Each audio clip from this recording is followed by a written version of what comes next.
Le doy paso a nuestro invitado para que se pueda presentar. A ver, señor invitado, por favor. Ok. Hola, bueno, mi nombre es Renzo. eh, Soy egresado de Física de San Marcos y bueno, ahorita estoy haciendo una maestría en Brasil en lo que es física teórica de la materia condensada, ¿no? Y bueno, agradecer la invitación, ¿no?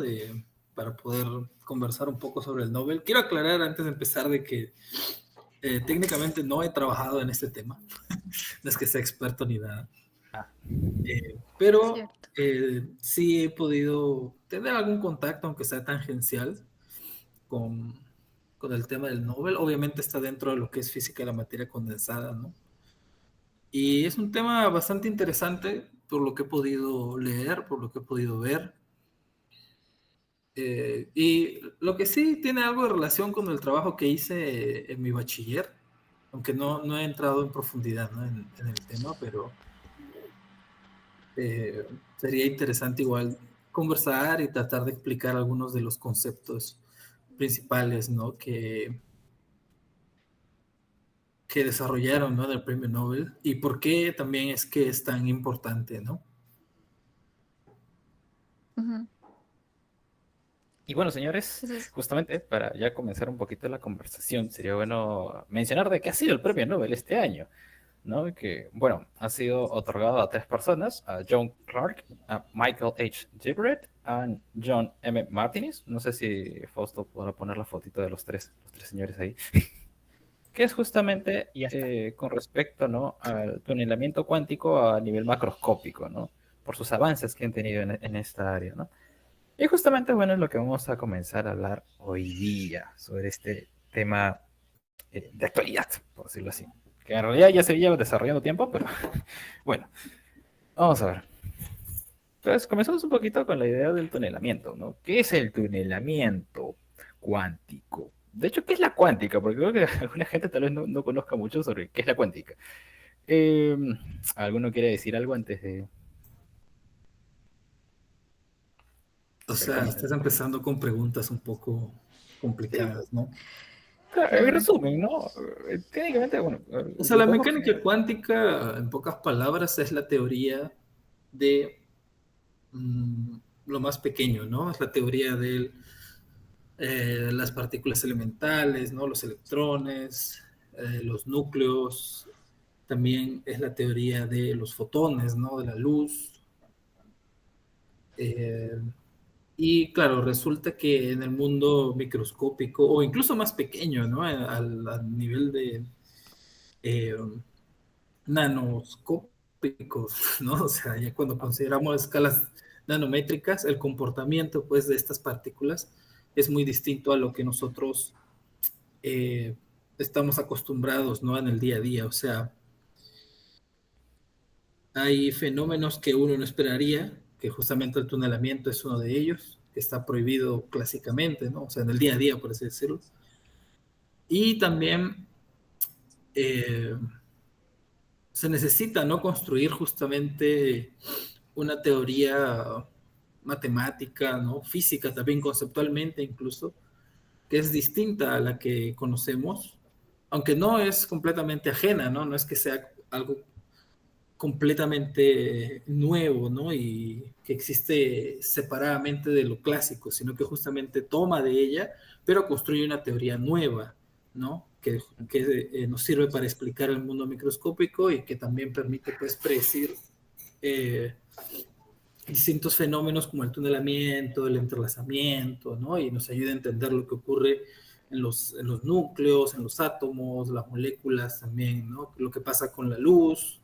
Entonces, es una teoría que justamente este año está cumpliendo 100 años. O sea, la mecánica cuántica como tal en su forma moderna que nosotros conocemos, ¿no? Como fue formulada por Heisenberg, ya son 100 años de la mecánica cuántica. No, claro que desde antes ya se habían descubierto muchas otras cosas antes. Eh, y bueno, en esos 100 años se han descubierto muchísimas otras cosas, se ha desarrollado la teoría aún más, se ha extendido a otros tipos de sistemas como la teoría cuántica de campos, pero si bien ha sido muy exitosa y permite explicar muchísimos fenómenos, todavía quedan muchas preguntas abiertas, ¿no? A nivel conceptual, algunas incluso a nivel matemático también, ¿no? Entonces, no es una teoría que está, podríamos decir, cerrada. De hecho, ninguna teoría física está como que completamente cerrada. Siempre hay cosas todavía que estudiar, incluso en mecánica clásica. Pero la mecánica cuántica, pues, es una que todavía sigue dando bastantes sorpresas y que todavía tiene muchas cosas por hacer, ¿no? Y hay muchos sistemas cuánticos también que todavía quedan por explorar, en parte por el tema tecnológico, como seguro vamos a discutir más adelante, ¿no? Porque para observar el comportamiento cuántico se necesita, pues, primero sistemas pequeños, muy pequeños, a escala de nanómetros, como mencionaba, ¿no? O sea, para que ustedes más o menos entiendan la escala cuántica, tienen que tener más o menos de referencia el tamaño del átomo, ¿no? El tamaño del átomo es de un Armstrong. Un Armstrong es 10 a la menos 10 metros, ¿no? O sea, es 0.1 nanómetros. O sea, esa es la escala más o menos a la cual uno empieza a ver efectos cuánticos usualmente, ¿no? Entonces es muy, muy pequeño, ¿no? Igual, entonces necesitamos, bueno, los experimentales, ¿no? Yo no hago experimentos, pero, o sea, se necesita poder estudiar sistemas muy pequeños, usualmente a temperaturas muy bajas, ¿no? Estamos hablando de debajo de 1 grado Kelvin, o sea, es muy, muy frío. Ultra frío. Sí, es ultra frío, ¿no? Entonces, y el problema también que tienen los sistemas cuánticos, y una de las razones por las que tienes que tener bajas temperaturas, es como que cualquier cosa puede hacer que se destruyan, ¿no? El comportamiento cuántico. La temperatura, puede ser la radiación del ambiente, ¿no? Porque, no sé, tienes tu foco prendido, tu foco emite luz y esa luz interactúa con tu sistema y ya lo malogró, ¿no? Claro, por lo que es chiquito, pues todas las cosas grandes, entre comillas, tienen un gran efecto sobre Claro, eso, ¿no? ¿No? Y claro. de por Entonces, sí, si bueno, tú no puede mencionar un controlas poquito. todo esto, si tú no controlas todo esto, no vas a poder observar ese fenómeno cuántico como tal, ¿no?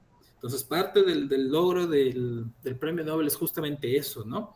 Poder diseñar experimentos y construir equipos que permitan observar el comportamiento cuántico de manera, pues, inequívoca, ¿no? Eh, A una escala gigante, por decirlo así. Que bueno, es una escala chiquita, pero de todas maneras, en comparación a lo que es la cuántica, pues es grande, ¿no? claro, ahí hay otro tema, ¿no? A qué nos referimos. Claro, uno es qué es la mecánica cuántica, ¿no? Si empezamos desde lo más bajo. Y otro es a qué nos referimos con microscópico, con macroscópico, Claro. porque, claro, para nosotros macroscópico sería, pues, qué sé yo, ¿no? Por ejemplo, algo así, ¿no? Es grande, qué sé yo, 1 centímetro, un par de centímetros. Ujú. Pero 1 milímetro, ¿no? Que para nosotros podría ser pequeño, si lo comparamos con los nanómetros, es enorme, ¿no? Es muy, muy grande. Es como comparar, no sé, 1 centímetro con 1 kilómetro, por ejemplo, ¿no? Bueno, no sé si los Claro. órdenes de magnitud son los mismos, pero por darles una idea, ¿no? Entonces, para nosotros 1 milímetro puede ser pequeño, pero a nivel cuántico es enorme, ¿no? Entonces, claro, si tú haces un chip de 1 milímetro, es grande, ¿no? Claro. Claro. Es macroscópico comparado con el tamaño de los electrones y los átomos que están dentro. Claro, Justamente, ¿no? entonces Ese es eso es el lo que se logro. le atribuye, ¿no? Ujú. Poder ver Aunque bueno, esos efectos a esa escala. en este caso más se necesita el Claro. tunelamiento, ¿no? Como que casi el efecto observado en este caso, que también vamos a hablar justamente de eso.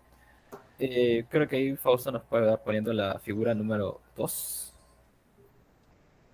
Déjame ver. Ya está. Listo. Justamente sucede que, bueno, como mencionamos, en la cuántica existen pues un montón de fenómenos, como mencionó Renzo, ¿no? Hay un montón de fenómenos que no esperamos en el día a día, ¿no? Cosas como la superposición, es decir, que una cosa está como que haciendo dos cosas a la vez, ¿no? O tres o cuatro cosas dependiendo del sistema. Y otra cosa que también vemos es el tunelamiento. Tunelamiento cuántico, que se puede describir fácilmente como que algo ha sido capaz de atravesar, ¿no? Una cosa, como si fuera, no sé, pues algo así al estilo visión, un fantasma, ¿no? Que es capaz de atravesar una barrera que no debería ser capaz de pasar, ¿no? Ahí ponemos justamente la imagen abajo, ¿no? De una persona lanzando una pelota a una pared, lo clásico, ¿no? Lo que nosotros vemos en el día a día es que pues, la pelota rebota, ¿no? Pero Mm. cae la posibilidad en el mundo cuántico de que atraviese la pelotita, ¿no? Con una cierta probabilidad, pero ahí va. Claro. Este es justamente el fenómeno que se ha logrado observar a nivel macroscópico, ¿no? Y es aquí donde justamente queremos mencionar tal vez de dónde o qué sistema es el que se usa para llevar este comportamiento cuántico, ¿no? A algo un poco más grande, ¿no? Macroscópico, que justamente también creo que el interés, ¿no? de premiar a estos señores, ¿no? Tal vez alguno quiera añadir algo por ahí antes de cambiar el temita Sí, de... claro. Pero un poco para, digamos, tener una idea intuitiva de este fenómeno de tunelamiento, es como que, bueno, como muestra la figura, ¿no? Es como que, imagínate que tú te pones a un lado de una pared y tu amigo está lanzando pelotas, ¿no? Del otro lado, ¿no? Entonces, claro, clásicamente tú siempre va a rebotar, salvo que tu amigo lo lance con la suficiente fuerza como para que pueda atravesar esa pared, ¿no?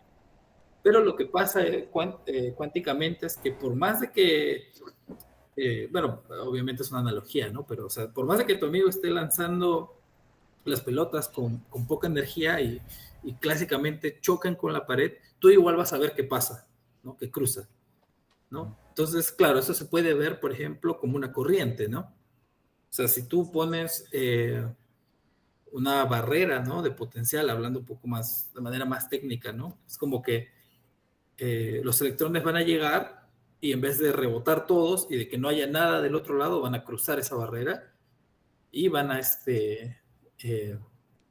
poder seguir con su camino, ¿no? O sea, si imaginamos como un circuito, ¿no? Una especie de circuito donde ponemos una barrera, en vez de que no haya corriente, tú vas a ver que puede cruzar y va a seguir la corriente, ¿no? Entonces, para tener una idea de lo que es el tunelamiento, que es un fenómeno netamente cuántico, hasta donde sé no hay como que un análogo clásico, al menos no en términos de partículas, tal vez en sistemas un poco más complicados puede ser que haya algún análogo, ¿no? Porque ese es otro tema bastante interesante de los análogos cuánticos, pero al menos a nivel de una partícula sola no hay, ¿no? Mm. Ahora, ¿por qué es que se llama macroscópico al tunelamiento, ¿no? No solo por el tamaño, sino también porque, o sea, nosotros estamos hablando aquí de sistemas de muchas partículas, ¿no? Son sistemas, estamos hablando, imagínense pues, ustedes tienen un pedacito de metal y ese pedacito de metal pues puede haber, no sé, 10 a la 20 partículas. Es un número inimaginable de partículas, millones de millones de millones de partículas. Entonces, cuando uno estudia estos sistemas, ¿no? Muchas partículas o un material como lo son los materiales superconductores, ¿no? Que tienen muchísimas partículas, uno puede hacerlo de dos formas, ¿no? Puede hacerlo de manera microscópica, es decir, uno puede estudiar lo que está haciendo cada una de estas partículas por su cuenta, ¿no? O puede estudiarlo de manera macroscópica, que es como que lo ves, como verlo de lejos y ver lo que hace el material o las partículas en conjunto, ¿no? Entonces, claro, lo que hemos comentado antes es lo que se podría decir el tunelamiento microscópico, es el tunelamiento de una partícula, ¿no? En cambio, ¿no? Es como que si cada una de las partículas estuviera pasando por su cuenta, ¿no? Pero acá lo que hicieron, o bueno, lo que demostraron en realidad en los experimentos del premio Nobel, es que el comportamiento colectivo de todas las partículas es también cuántico, ¿no? O sea, también puede ocurrir tunelamiento a nivel colectivo, ¿no? Entonces, Ujú. por eso se le llama macroscópico, porque estamos pensando en el material y en las partículas como un todo, ¿no? Y es bastante interesante también, ahora que como que le he dado una leída y como que he podido entender un poco de qué va el premio Nobel, ¿no? Entonces, claro, para llegar a esto, como cualquier descubrimiento en la física, hay muchas piezas, ¿no? Que vinieron antes, desde el descubrimiento de los superconductores, la teoría BCS, luego lo que son el efecto Josephson, ¿no? Hasta llegar, pues, justamente al descubrimiento de-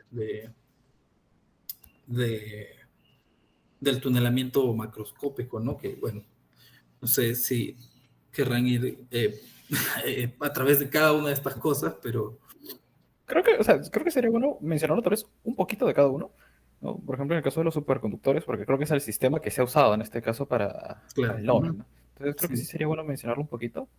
No sé si alguien por ahí quiera mencionar algo antes de... ¿no? Claro, en más o menos 1911, si no me equivoco, ¿no?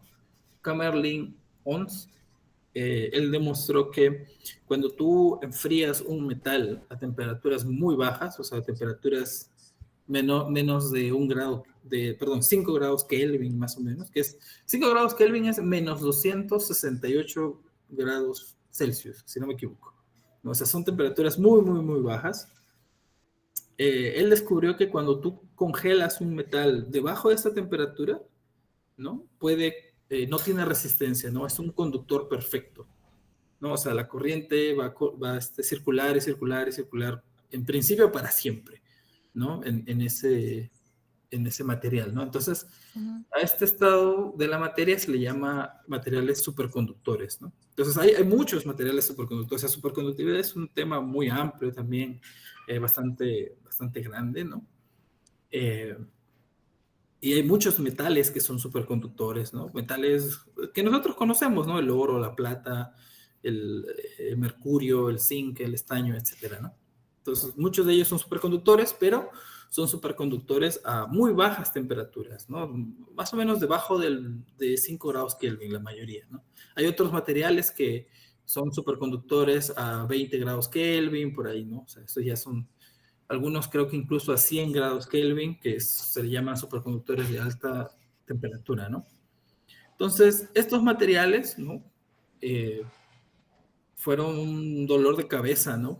Por así decirlo, para los físicos teóricos durante muchas décadas, porque, o sea, empezaron a aparecer teorías que trataban de explicar por qué es que se daba ese comportamiento de los materiales, ¿no? De estos metales a bajas temperaturas. Pero no fue hasta más o menos, me parece, 1960, no, hasta los 60 que apareció la teoría estándar, ¿no? Por así decirlo, Ya. Ujú. de los superconductores, que es la teoría BCS, ¿no? De Veces. Bardeen, Claro. Schiffer, no, Bardeen, Cooper y Schiffer, ¿no? Que dicho sea de paso, todos ellos han ganado el premio Nobel, o sea, porque por sus Qué grande. descubrimientos y sus desarrollos, ¿no? Incluso Bardeen ganó 2 premios Nobel. Es una de las pocas personas que ha ganado 2 premios Nobel. Uno por su trabajo en la invención del transistor y, bueno, y por la teoría BCS, ¿no? Entonces, la teoría BCS es la teoría estándar de la superconductividad y es una teoría microscópica, es decir, que trata de describir a los superconductores describiendo las partículas que lo componen, ¿no? Que componen al material, ¿no? O sea, trata de describir cada uno de los electrones. ¿Y qué es lo que ocurre?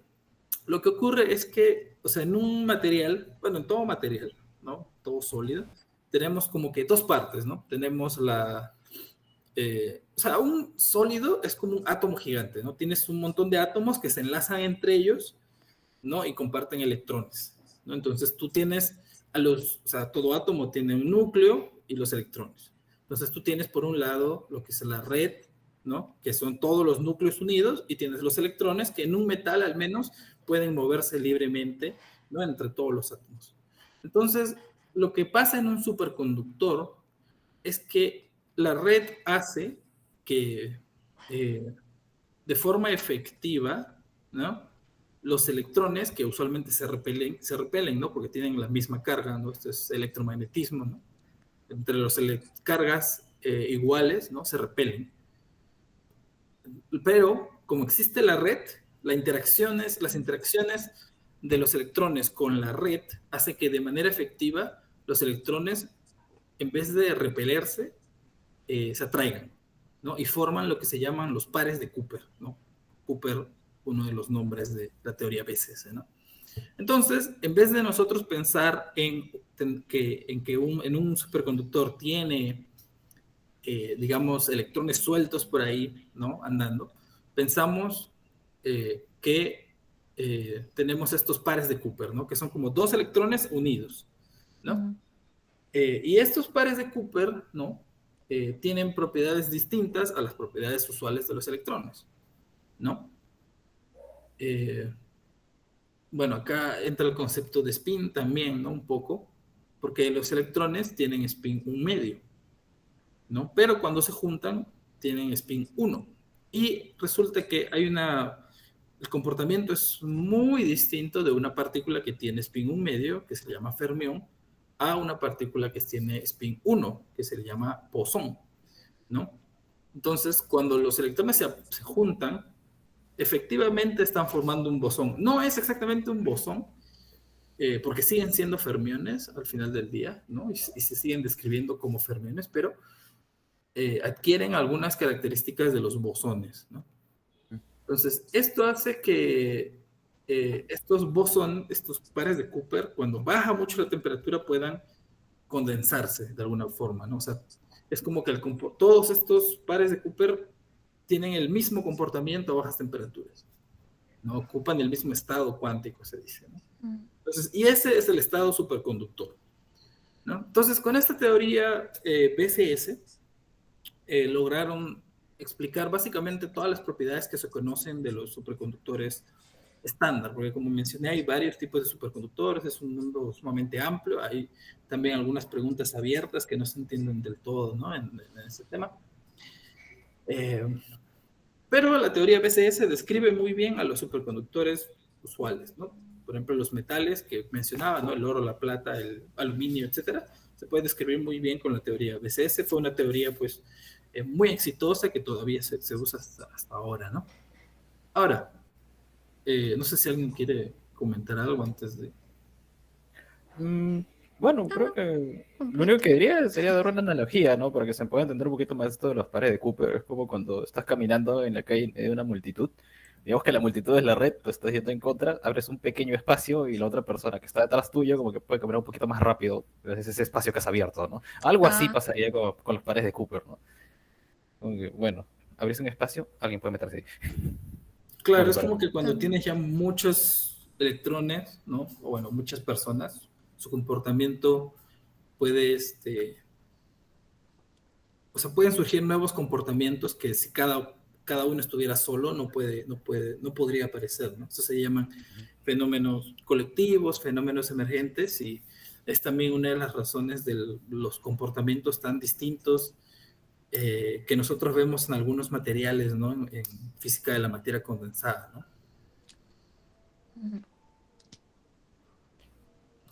Bueno, justamente, ya con eso podemos, ya bien entendido un poquito la parte de los superconductores, ya podemos pasar también a esta parte de ¿qué tiene que ver el tunelamiento cuántico con esto? ¿Por qué? ¿Cómo es que se transforma en algo macroscópico, no? Porque, bueno, como dijimos, es algo que era neto de las propias, de las cosas pequeñas, ¿no? Como un superconductor permite que ahora esto se transforme en algo macroscópico. ¿Cómo es que logra que se, digámoslo así, sea gigante, ¿no? El comportamiento. Claro, aquí es donde viene lo que se le llama el efecto Josephson, ¿no?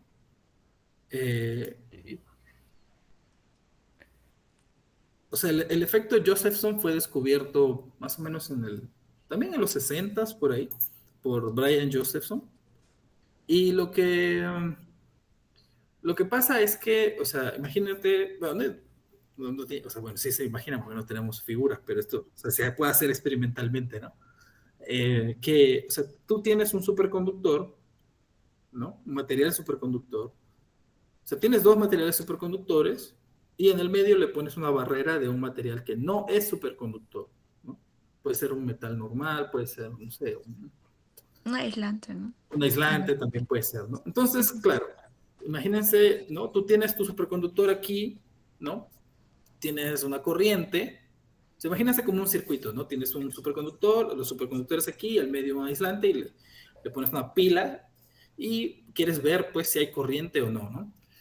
Tu intuición, ¿no? Te diría que no va a haber corriente. ¿Por qué? Porque, ok, el superconductor conduce, ¿no?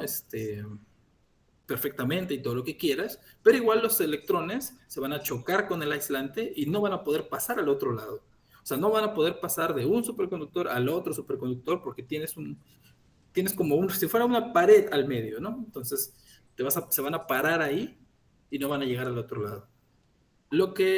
Bueno, resulta es que cuando tienes esta configuración, sí puede haber una corriente, ¿no? O sea, de alguna forma, ¿no? El hecho de que tengas superconductores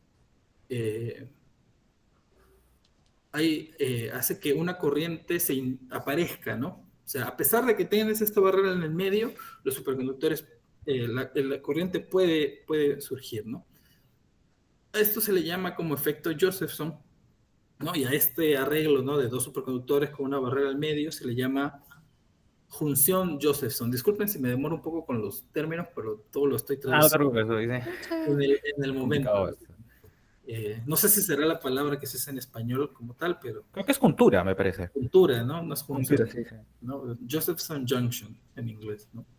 Entonces, esta corriente resulta que es también una corriente de tunelamiento, pero aquí lo que están tunelando son los pares de Cooper, ¿no? Es como que los pares de Cooper pueden cruzar este aislante y llegar al otro superconductor, y ya en el otro superconductor, pues ya sigue su camino usual, ¿no?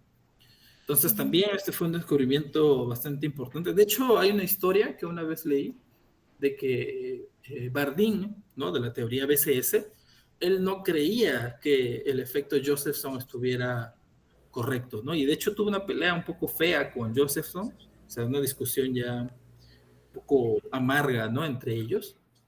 Pero, bueno, como al final siempre ocurre en la ciencia, pues obviamente uno da sus argumentos y todo, pero al final, pues quien decide es el experimento, ¿no?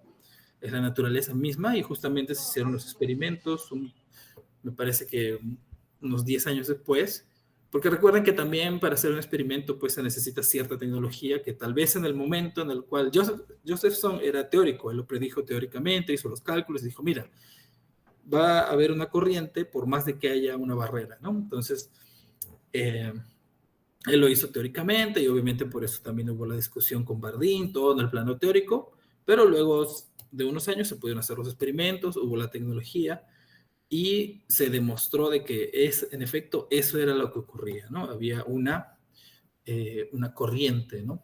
Que puede atravesar una barrera cuando tú tienes dos superconductores, ¿no? Ahora, lo que pasa, y ya entrando un poco a la parte del Nobel y también volviendo a esta idea de macroscópico, por lo que yo entiendo, de nuevo, porque no soy experto, no he estudiado este tema en detalle, pero lo que yo entiendo, ¿no? Es que, claro, la teoría BCS estudia al superconductor de manera microscópica, o sea, es como que tú ves lo que hace cada electrón, ¿no? O, bueno, cada par de Cooper, ¿no? Tú ves, este par de Cooper es esto, este es esto, este es esto, ¿no? Pero cuando hablamos de macroscópico nos alejamos y describimos el sistema como un todo. Entonces, esto se puede hacer mediante lo que se llama, bueno, ya entrando un poco en tecnicismo, se llama un parámetro de orden, ¿no? Que es como una cantidad matemáticas, ¿no? Llamémoslo, no sé, podemos llamarlo phi, que te permite distinguir el comportamiento del material cuando es superconductor y cuando no es superconductor en este caso, ¿no?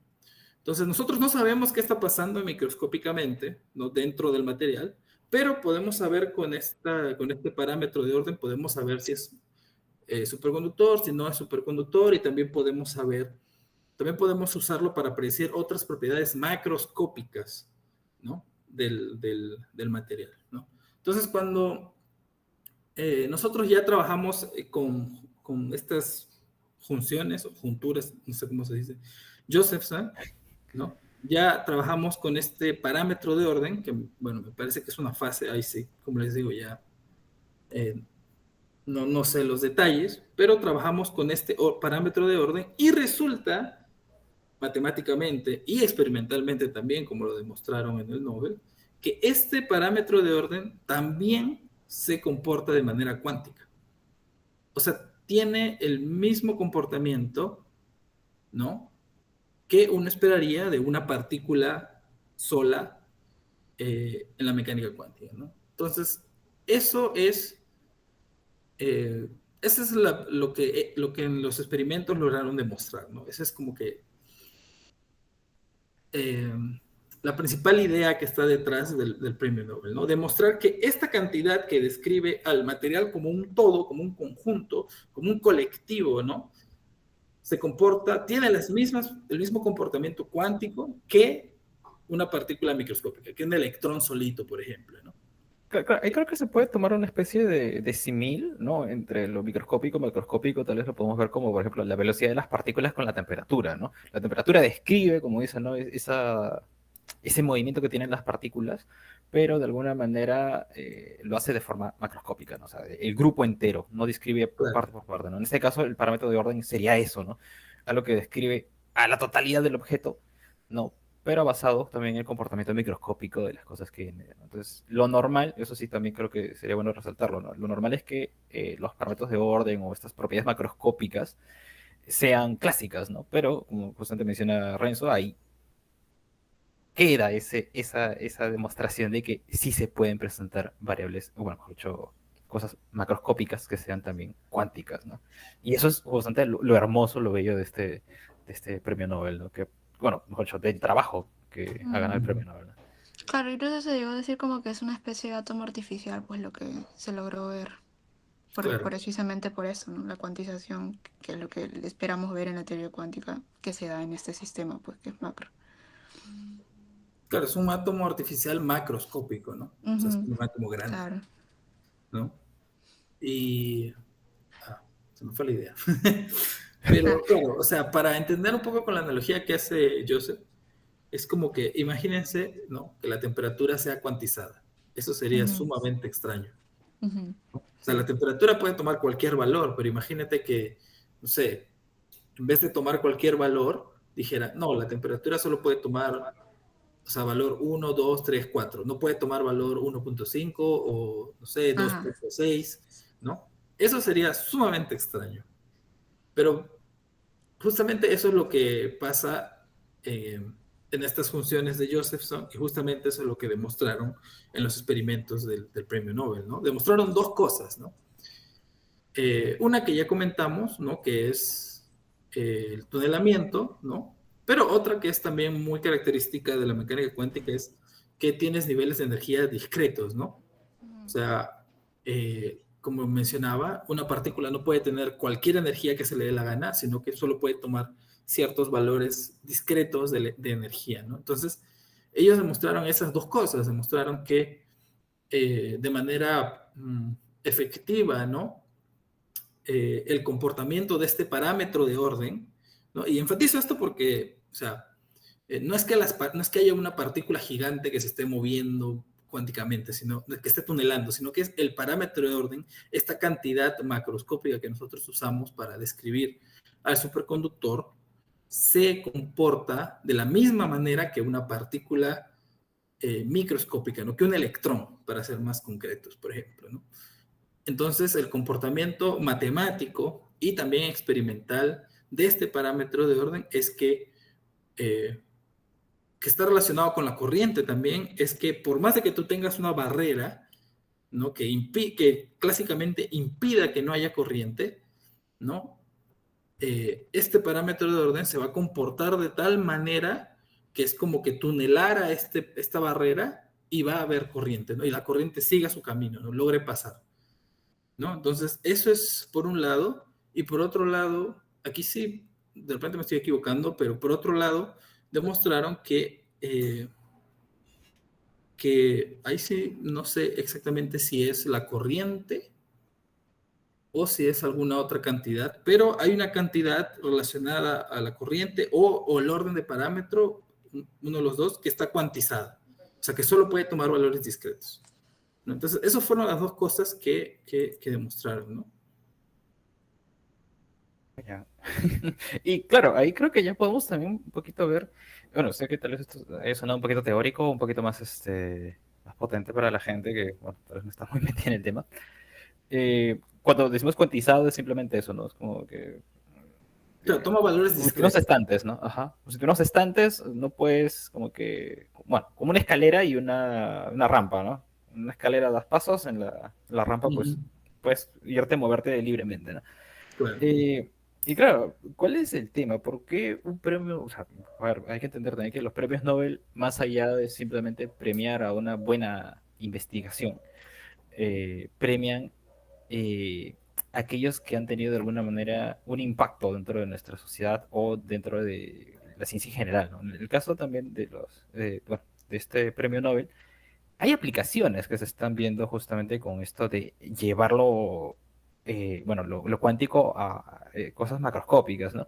Y una de ellas creo que es también la que suena bastante en estos últimos años, que es la computación cuántica, ¿no? Que a ver, no sé si alguien quiera hablar o te doy nomás. Pero, Sí, o sea, sí. vale, a ver, por ejemplo, ¿no? En el caso de la computación cuántica, pues lo que tenemos es que normalmente tenemos computadoras que funcionan en base a corriente. Si está prendido y está apagado el cable, pues digamos que se prende un foquito o se apaga otro foco. En este caso, pues con las computadoras es lo mismo, solo que tenemos eso multiplicado por 1 millón de veces y según cómo prendamos y apagamos estas señales, pues justamente vamos a tener algo distinto, ¿no? Por eso es que hacemos clics, presionamos los teclados y toda la cosa, ¿no? ¿Qué sucede? Que, como mencionábamos hace un ratito, cuando tú haces que un sistema sea muy pequeño, ya se rige por la cuántica, ¿no? Entonces, por ejemplo, apagar una corriente a nivel cuántico o a nivel microscópico ya es imposible porque tienes el tunelamiento, ¿no? Y eso es lo que nos producía la necesidad de crear un nuevo tipo de computación, porque ya no podíamos hacer computadoras chiquitas que fueran más potentes, sino que teníamos que hacer computadoras más grandes, ¿no? Y evitando eso, justamente lo que se nos ocurrió como humanidad fue ir por la computación cuántica, ¿no? ¿Y qué sucede? Que la computación cuántica se basa en esto, estados, bueno, mejor dicho, objetos cuánticos que sean capaces, pues, de mantener un cierto estado, un cierto valor, ¿no? Y justamente ahí es donde entra la juntura de Josephson. A ver, tal vez si Renzo nos quiera mencionar un poquito cómo es que esta idea, ¿no? nueva bueno, esta idea de la juntura cuántica, bueno, de la juntura de Josephson con eh, comportamientos cuánticos, entra, ¿no? a este mundo de la computación cuántica. Claro, bueno, como mencionó Joseph, ¿no? Para uno hacer una computadora cuántica, ¿no? O sea, toda computadora se basa en bits, ¿no? Que puede ser o 0 o 1, ¿no? Ahora, para hacer una computadora cuántica, uno tiene que eh, hacer, bueno, sino construir de alguna forma qubits, ¿no? Que son sistemas que tienen dos posibilidades, ¿no? Que vamos a llamar igual de 0 o 1, pero tengan en cuenta que estos son estados cuánticos, ¿no? Eh, Ahora, como ya mencionamos, ¿no? Los valores que puede tomar, no sé si es la corriente, el orden de parámetro, pero vamos a hablar de energía en general, ¿no? O sea, en un sistema cuántico, los valores de la energía son discretos, o sea, puede ser, por así decirlo, 1, 2, 3, 4 y así, ¿no? Entonces, nosotros queremos encontrar un sistema que solo tenga dos posibilidades, ¿no? Que puede ser o 0 o 1, que tenga dos niveles de energía, ¿no? Voy a empezarlo como dos escalones, ¿no? Entonces, hay que buscar algún sistema o alguna forma de yo poder, o ya sea tener un sistema que solo tenga realmente dos posibilidades, o si no, de ver alguna forma de que yo pueda olvidarme de todos los estados de energía que son muy altos, o sea, digamos del escalón 2 para arriba, y me quedo solo con los de abajito, ¿no? Con los más de abajo, ¿no? Pueden pensar de repente en un edificio que es como que 0, 1, 2, bueno, como en algunas partes del mundo, ¿no? Que el primer piso, bueno, en Perú nosotros empezamos de 1, ¿no? El primer piso, pero en otras partes del mundo empiezan de 0, 0, 1, 2, ¿no? Entonces es como que nosotros solo nos quedamos en el piso 0 y 1, y del piso 2 para arriba no nos interesa lo que está pasando ahí, ¿no? Nos cansa llegar hasta ahí. Sí. Entonces, el desafío es, ¿cómo hacemos eso en la realidad, no? Porque claro, en tu cabeza teóricamente tú puedes decir, bueno, sí, tengo un sistema de dos niveles, 0 y 1, hago mis cálculos, bla, bla, bla, ya, chévere, no tengo mi qubit, bacán, ya, pero ¿cómo lo haces eso físicamente? Y la verdad es que actualmente hay muchas formas de hacerlo, pero una de las formas que me parece históricamente se hicieron primero fue justamente en un sistema superconductor, ¿no? Porque recuerden lo que ya mencionamos. Este parámetro de orden que describe a un superconductor también toma valores discretos. Entonces yo puedo aprovechar eso y decir, bueno, voy a manipular mi sistema de tal manera que tenga dos valores, 0 y 1, y voy a aprovechar y usar eso como un qubit, ¿no? Entonces, a eso se le llama qubit superconductores, si no me equivoco. ¿No? Y fueron uno de los primeros qubits que se hicieron y incluso hasta el día de hoy sigue siendo una de las plataformas más promisorias para hacer computación cuántica, ¿no? De hecho, Claro, porque hay otras, pues, ¿no? Las de claro, hay los iones muchas, ¿no? atrapados. Ajá, todo. o sea, otro sistema que este sí realmente es de dos niveles, es por Mm. ejemplo usar el spin del electrón, ¿no? El spin solo puede tomar dos valores, o digamos arriba o abajo, nada más. Y ese sí es un sistema que verdaderamente es de dos niveles, porque solo hay dos posibilidades, no hay más. Entonces hay algunos que quieren usar ese sistema, el spin de los electrones, ¿no? Hay otros que quieren usar luz también, ¿no? Porque la luz tiene dos polarizaciones también, ¿no? Por ejemplo, ¿no? Derecha, izquierda o arriba, abajo, horizontal, vertical, perdón. Hay otros que quieren usar luz, hay otros que quieren usar átomos ultrafríos, ¿no? Donde también se ve esta discretización, ¿no? Entonces hay bastante competencia ahí para ver cuál es la plataforma que mejor se adecua para poder hacer un qubit, ¿no? Porque hay que verlo que ya estamos hablando de algo que no es solo netamente científico, o sea, no es que simplemente quiero tener mi qubit y demostrar que se puede, sino que ya estamos hablando de algo que quiere trascender a lo tecnológico, ¿no? Y para una computadora no se necesita solo uno o dos qubits, necesitas millones de qubits. Ya te tienes que preocupar de otras cosas como cómo voy a fabricar tantos qubits, ¿no? ¿Cómo voy a manejar tantos qubits, ¿no? Y por ejemplo, uno de los problemas que tienen muchos de estos sistemas es que tienen que hacer temperaturas muy frías, ¿no? Debajo de un Kelvin, a veces incluso hasta milikelvins.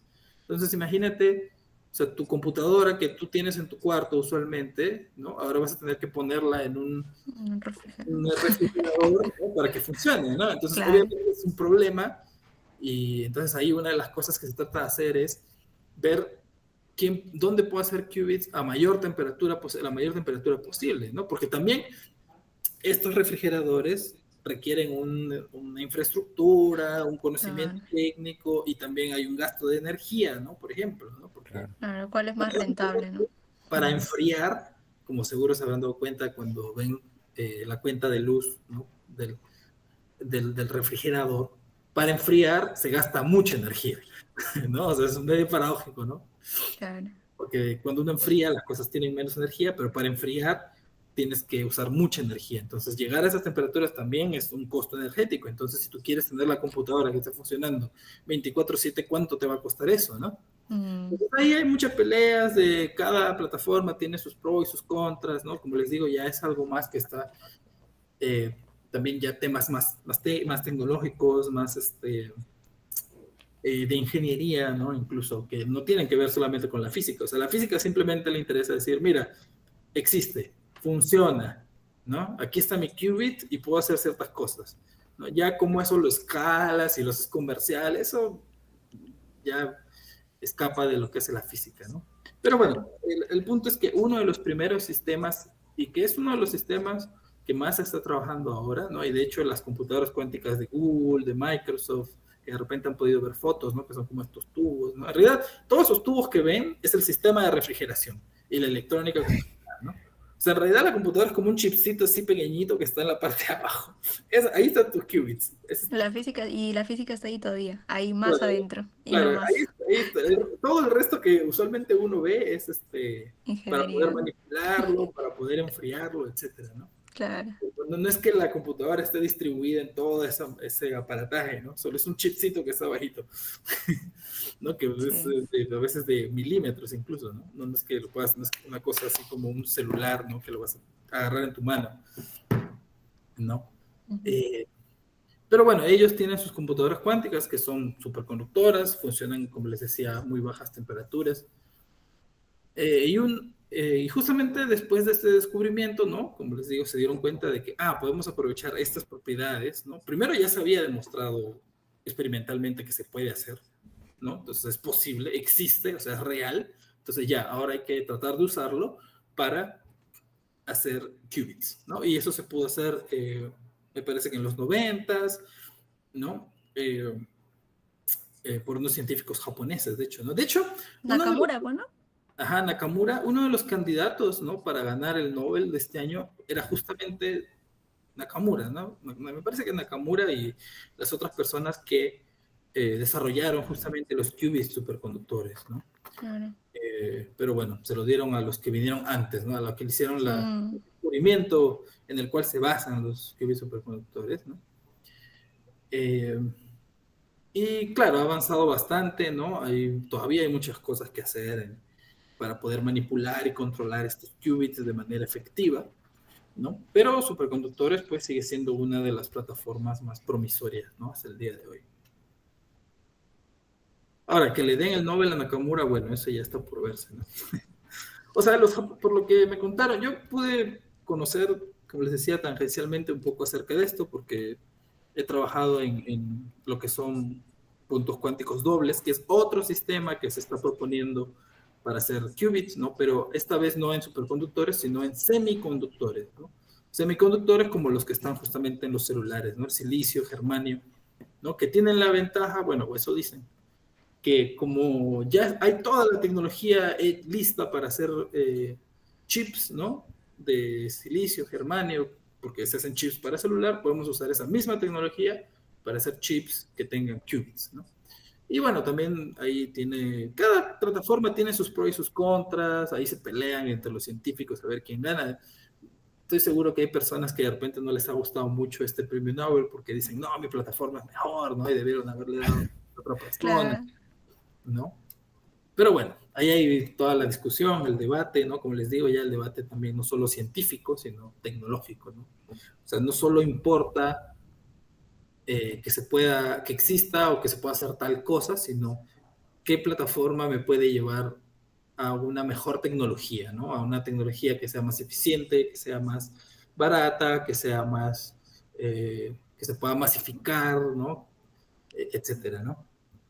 Entonces, sí, eso bueno, es bastante interesante este tema. Yo, bueno, todo lo que les he contado hoy día lo saqué justamente del documento que el mismo premio Nobel ha subido a su página, ¿no? Mm, Que me parece que lo explica bastante bien, ¿no? No es tan técnico.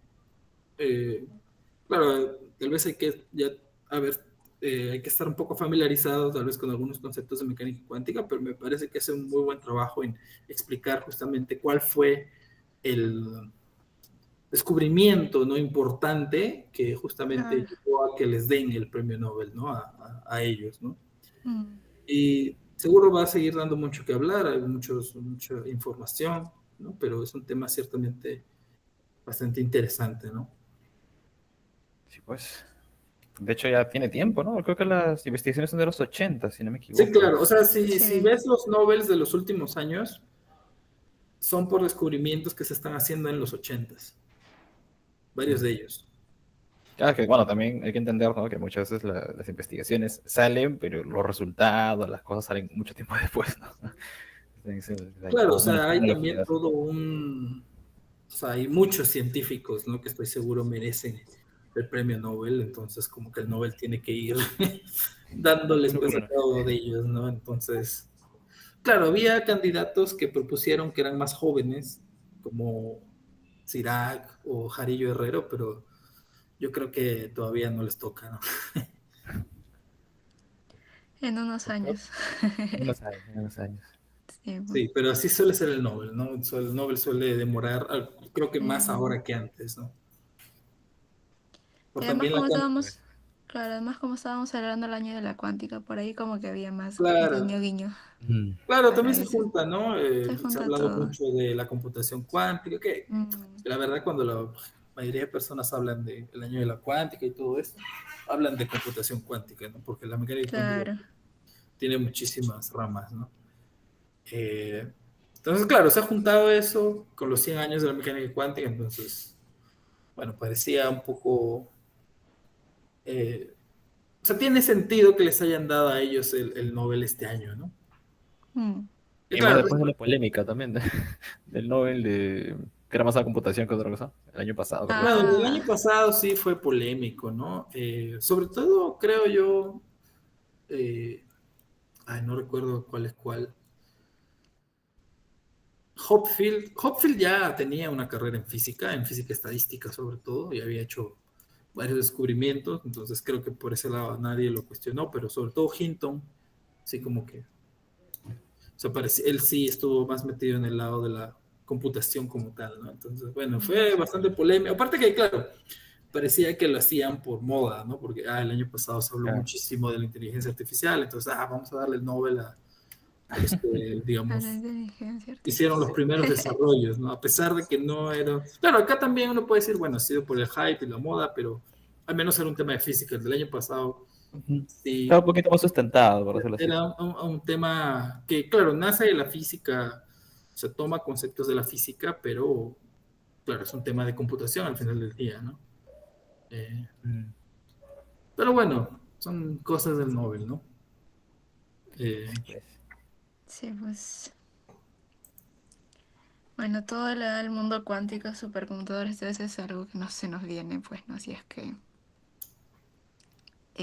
parece que por ahí es el camino que va a sonar bastante fuerte en física en los siguientes años. Así es que sí, claro. O sea, ya es un go. área bien establecida, hay muchísima gente que está trabajando.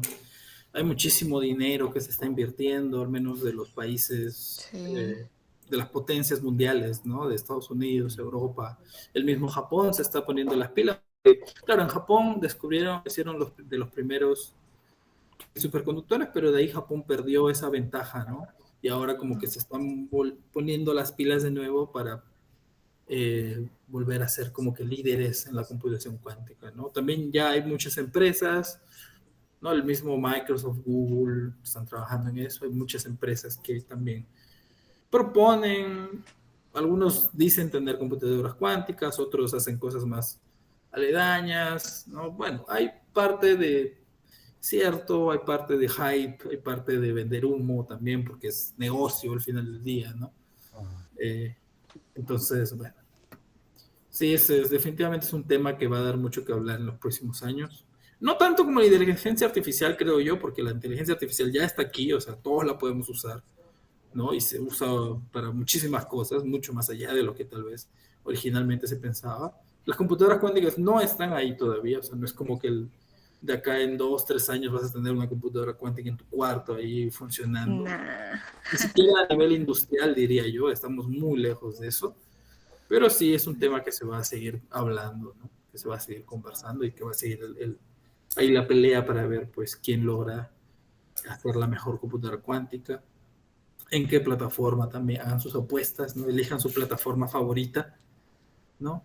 Yo, como les comenté, trabajaba más por el lado de spins en semiconductores, pero qubits, superconductores también me está empezando a hacer ojitos, entonces creo que Goku, sí. puedo apostar de repente por ahí también. Vámonos a computación cuántica. Sí, es una muy buena rama de la física. O sea, sigue habiendo mucha física como tal, ¿no? Y hay el lado más de computación como tal, que es hacer algoritmos, que es la parte de información más abstracta, ¿no? Más matemática para los que les guste eso. Pero hay este otro lado que también es, ya, ok, chévere tu teoría, pero ¿dónde hacemos los qubits? ¿No? Y cómo los claro. manipulamos y cómo leemos la información que ellos nos pueden dar, ¿no? Que es la parte pues justamente relacionada más al Nobel, ¿no? Y hay también, obviamente, su parte teórica, que es como que partir de un sistema concreto, por ejemplo, un superconductor o un semiconductor, y llegar a los qubits y ahí hacer pues todas ya las operaciones o las cosas que uno quiera hacer, ¿no? Y también usualmente los qubits no están solos, sino que también interactúan con radiación electromagnética, ¿no? No digo luz porque no es luz, pero es como la luz, son ondas electromagnéticas, entonces ahí interactúan con los qubits y con eso pues pueden hacer que distintas operaciones, también con campos magnéticos, y como les digo, como tú partes de un sistema físico concreto, obviamente ese sistema físico tiene sus detalles, ¿no? O sea, los superconductores tienen ciertas propiedades, los semiconductores tienen ciertas propiedades, la luz tiene ciertas propiedades. Entonces, a veces esas propiedades te pueden jugar a favor o en contra. Entonces, tú puedes usarlas ¿no? Para hacer mejores qubits o para hacer ciertas cosas, ¿no? Porque como les decíamos al inicio, el problema de los sistemas cuánticos es que cualquier cosita los destruye, los malogra, ¿no? Es como un poco, imagínense, un castillo de naipes, ¿no? Castillo de naipes, armas tu castillo de naipes bien bonito, pero alguien, no sé, sopla y se cae. Golpea, hace un toquecito a la mesa y se cae, ¿no? Entonces, algo así es un sistema cuántico, ¿no? Tú puedes decir, ya tengo mi qubit, chévere, qué bacán, qué bonito, pero sube un poco la temperatura, se malogró. Le cae luz de algún aparato, se malogró. Un campo magnético lo malogró. A veces incluso, ¿no? Porque los núcleos también tienen su propio campo magnético. Entonces, a veces ese propio campo magnético puede malograr tu qubit, ¿no? Entonces, es como que tienes que controlar muchas cosas y tienes que tener en cuenta varios detalles, que como les digo, a veces no es un problema, a veces te puede jugar a favor también, ¿no? Entonces, ahí también está la pelea, ¿no? Entonces, es un área que también tiene bastante investigación en lo que yo le llamo, no sé si será el nombre oficial, pero yo le digo hardware o plataformas, ¿no? Entonces, como que también hay un desarrollo teórico de partir de modelos, ¿no? Del material mismo y a partir de esos modelos llegar a los qubits y ver si de repente hay alguna propiedad del material que tú puedas aprovechar para tener un mejor qubit o para hacer ciertas operaciones, ¿no? Entonces también es un área interesante, obviamente, para los que les gustan más los experimentos o la tecnología. También pues está toda esta parte, o sea, el qubit, como les decíamos, es este chip chiquitito, pero asociado a él pues hay toda una electrónica, está el sistema está el refrigerador, entonces también trabajas con muchas de esas cosas, ¿no? Está el material en sí que tienes que fabricar, etcétera, ¿no? Entonces también está esa parte experimental y obviamente está la física de los experimentos como tal que uno puede obtener de estos materiales, de estos qubits, que también es sumamente interesante, ¿no? Entonces es un área con mucho movimiento que estoy seguro va a seguir creciendo, ¿no? Sí, pues. Y, pues, y por eso fue importante el Nobel, ¿no? Que discutimos hoy día. Entonces, creo que has mencionado la mayoría del concepto, la parte técnica. No sé qué nos faltaría quizás mencionar. Y yo sé. Creo que no habría mucho más que decir. O sea, bueno, hay un montón de cosas que más se podrían hablar, pero creo que ya nos iremos a Claro, o sea, unas se puede cuantas horas. hablar de Creo que cuántica, de computación cuántica, es bastante extenso. sí, creo que Eh, bueno, ya como nos despidiendo, tal vez nos gustaría tener unas palabritas de Renzo. A ver si tiene alguna recomendación para la gente que nos ve, algo por ahí que quiera decir. Uh, bueno, no, bueno, o sea, si ustedes están de repente estudiando física o les interesa la física, yo les diría que den una... O sea, usualmente, ¿no? Creo que esto lo hablaron alguna vez, pero usualmente cuando uno piensa en física, ¿no? Se habla de, pues, partículas elementales, ¿no? Que el universo, astronomía. ¿no? Astronomía, pero la física en realidad es muy, muy amplia, ¿no? Y actualmente, opinión polémica tal vez, actualmente yo creo que la física de partículas o cosmología ya no son las ramas más interesantes que hay en la física. Tal vez Sí, las sí, más sí. fascinantes, ¿no? Porque llama la atención, obviamente, todos estos conceptos. Pero hay muchísimo movimiento y muchísimas cosas muy interesantes también en otras áreas de la física, como la física de la materia condensada, que es justamente donde se estudian los superconductores, ¿no? Donde se han hecho todos estos qubits. Todo esto nace de física de la materia condensada. Hay Ujú. teoría también muy interesante, experimentos muy interesantes. También la parte de computación cuántica, ¿no? Muchísimas otras áreas de la física atómica, la óptica, los sistemas complejos, la biofísica, ¿no? Hay cosas saliendo pues todos los días, cosas muy interesantes y yo los invitaría, ¿no? Sobre todo aquellos pues que están interesados en la física y de repente su contacto es más divulgativo o recién están empezando su camino en la física, yo les invitaría a que investiguen estas otras áreas de la física, ¿no? Porque también se van a encontrar con cosas muy fascinantes, muy interesantes, ¿no? Como justamente pues lo del premio Nobel de este año, ¿no? Así Pues es. nada más que Total. estar de acuerdo contigo, señor. La verdad Sí, que sí, total. ¿no? Muchas veces entramos por esos temas y terminamos en otros lados. Sí. Sí, nos pasa a todos, a mí también.